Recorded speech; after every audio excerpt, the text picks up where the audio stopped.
হয়ে গেছে, এখন রেডি যাব আমরা একটা খুবই স্পেশাল জায়গায়। সেটা কোথায় তোমরা ভিডিওটা দেখলে বুঝতে পারবে। সো দেখতে থাকো। রথের আগেই তোমাদেরকে আমি রথ দর্শন করিয়ে দিলাম। দেখতে পাচ্ছ রথ কিন্তু খুবই সামনে, প্রায় 1-1.5 মাস পরেই আমাদের রথ। তো এখানে আমরা চলে এসেছিলাম, আজ হচ্ছে ইসকন টেম্পল। তো সেটাই তোমাদের সাথে শেয়ার করছি। এখানটায় রথ এখানে রাখা আছে। এই যে দেখতে পাচ্ছ আমাদের সুন্দর সুন্দর ঠাকুর। তো এরপর এখানে দেখো অনেকে বসেছিল, আমার হাজবেন্ডজিও বসেছিল। তো আমি একটু নিজেকে দেখিয়ে নিই। এই হচ্ছে আমার নিজের লুক, মানে আমি সেদিন এই কুর্তিটা সিম্পল পরে গিয়েছিলাম।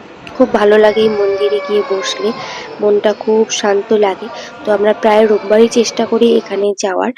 তো এরপর দেখো এখানে কত গরু, হ্যাঁ মানে গোমাতা, নানান ধরনের। একজনের শিংটা দেখবে, জাস্ট দেখলে মানে অবাক হয়ে যাবে। দেখো দূরে যে দাঁড়িয়ে আছে, ওর শিংখানা দেখো কত বড়, মনে হয় শরীরের থেকে ওর শিংটাই বড়। একটা যদি এই শিং দিয়ে দেয় তাহলে আর কিছুই বলার নেই। তো এখানে ষাঁড় রয়েছে, গোমাতা রয়েছে।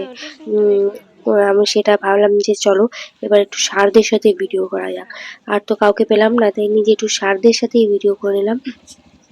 তারপর তোমাদের মন্দিরটা আমি দেখাচ্ছি।